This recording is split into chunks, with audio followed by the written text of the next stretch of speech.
I don't know about you, but when our family got the stay-at-home order in March of 2020, I came out of the gates pretty darn hot. Embrace not being so busy, I wrote. Take this time at home to get into a new happiness habit. That seems hilarious to me now. My pre-coronavirus routines fell apart hard and fast.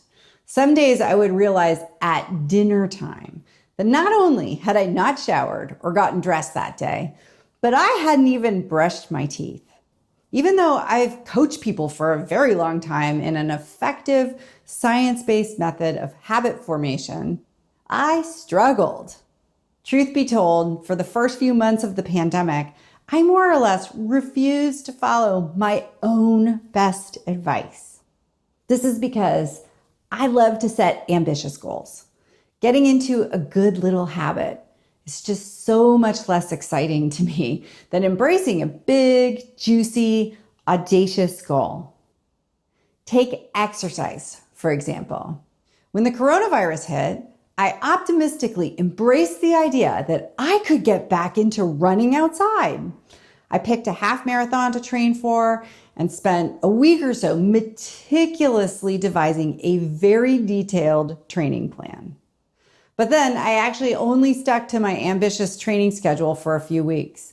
All that planning and preparation led only to a spectacular failure to exercise. I skipped my training runs despite feeling like the importance of exercise and the good health that it brings has never been more bracingly clear. The truth is that our ability to follow through on our best intentions, to get into a new habit like exercise, or to change our behavior in any way, really, doesn't actually depend on the reasons we might do it or on the depth of our convictions that we should do so. It doesn't depend on our understanding of the benefits of a particular behavior or even on the strength of our willpower. It depends on our willingness to be bad at our desired behavior. And I hate being bad at stuff. I am a go big or go home kind of a gal. I like being good at things, and I quit exercising because I wasn't willing to be bad at it. Here's why we need to be willing to be bad. Being good requires that our effort and our motivation be in proportion to each other. The harder something is for us to do, the more motivation we need to do that thing. And you might have noticed, but motivation isn't something that we can always muster on command. Whether we like it or not, motivation comes and motivation goes. When motivation wanes, plenty of research shows that we human beings tend to follow the law of the least effort, meaning we just do the easiest thing. New behaviors tend to require a lot of effort because change is really hard. To establish an exercise routine, I needed to let myself be kind of half-assed about it. I needed to stop trying to be an actual athlete. I started exercising again by running for only 1 minute at a time. Every morning after I brush my teeth, I change out of my pajamas and walk out the door, my only goal to run for 1 full minute. These days, usually I actually do run for 15 or 20 minutes. But on the days that I'm totally lacking in motivation or I just feel like I have no time, I still do that 1 minute. And this minimal effort always turns out to be way better than if I did nothing. Maybe you relate. Maybe you've also failed in one of your attempts to change yourself for the better. Perhaps you want to use less plastic or meditate more or be a better anti-racist. Maybe you want to write a book or eat more leafy greens. I have great news for you.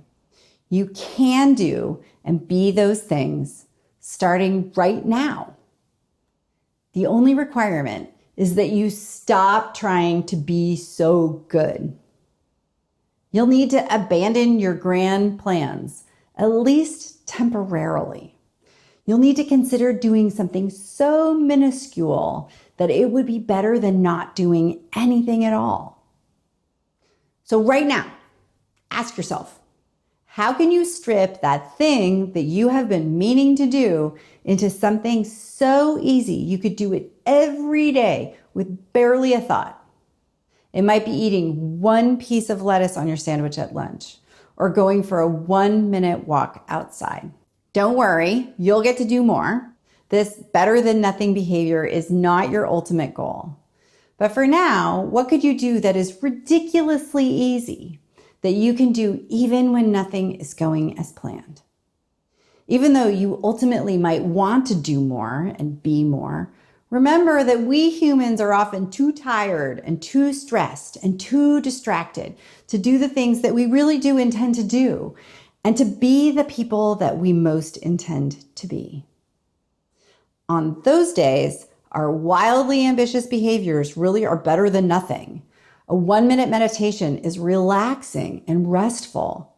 A single leaf of romaine lettuce happens to have 0.5 gram of fiber and loads of nutrients. A 1-minute walk gets us outside and moving around, which our bodies really need. So try doing one better than nothing behavior. See how it goes. The goal, remember, is repetition, not high achievement. So let yourself be mediocre at whatever you're trying to do, but be mediocre every day. Take only one step, but take that step every day.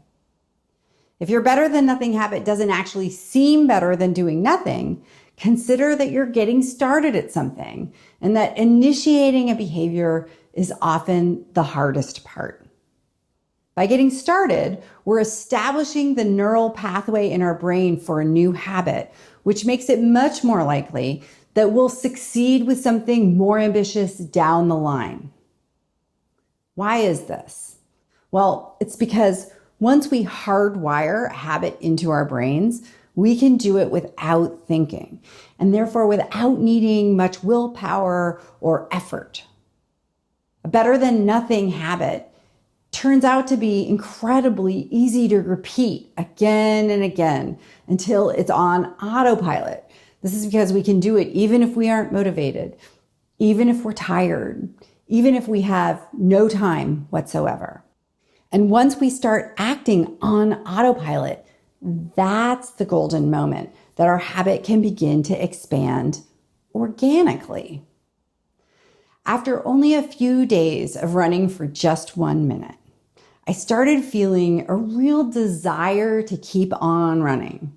Not because I felt like I should be exercising more or because I felt like I needed to impress my neighbors or something, but because it felt more natural to keep running than it felt to stop.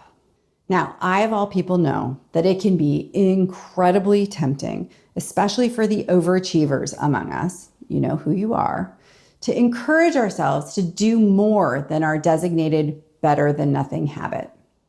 So, I must warn you, the moment in which you are no longer willing to do something unambitious is the moment in which you are risking everything. It's the moment you end up checking your phone instead of whatever it is that you intended to do. It's the moment in which you stay on the couch binge watching TikTok videos or Netflix. The moment you think you should do more is the moment you introduce difficulty and force and negotiation with yourself. It's the moment you eliminate the possibility that it will be easy and even enjoyable. So that's also the moment that will require a lot more motivation. And if the motivation isn't there, failure will be. Fortunately, the whole idea behind the better than nothing habit is that it doesn't depend on motivation, which we may or may not muster. It's not reliant on having a lot of energy. You do not have to be good at this. You need only to be willing to do something that is wildly unambitious, to do something that is just a smidge better than nothing. But again, Don't do more if you feel any form of resistance. I'm happy to report that after months of struggle, I am now a runner. I became one simply by allowing myself to be bad at it. You definitely could not call me an athlete. There are no half marathons in my future, but I am consistent. To paraphrase the Dalai Lama, the goal is not to be better than other people, but rather to be better than our previous selves. And that I definitely am. When we abandon our grand plans and great ambitions in favor of taking that first step, we shift. And paradoxically, it's only in that tiny shift that our grand plans and great ambitions are truly born. Thank you.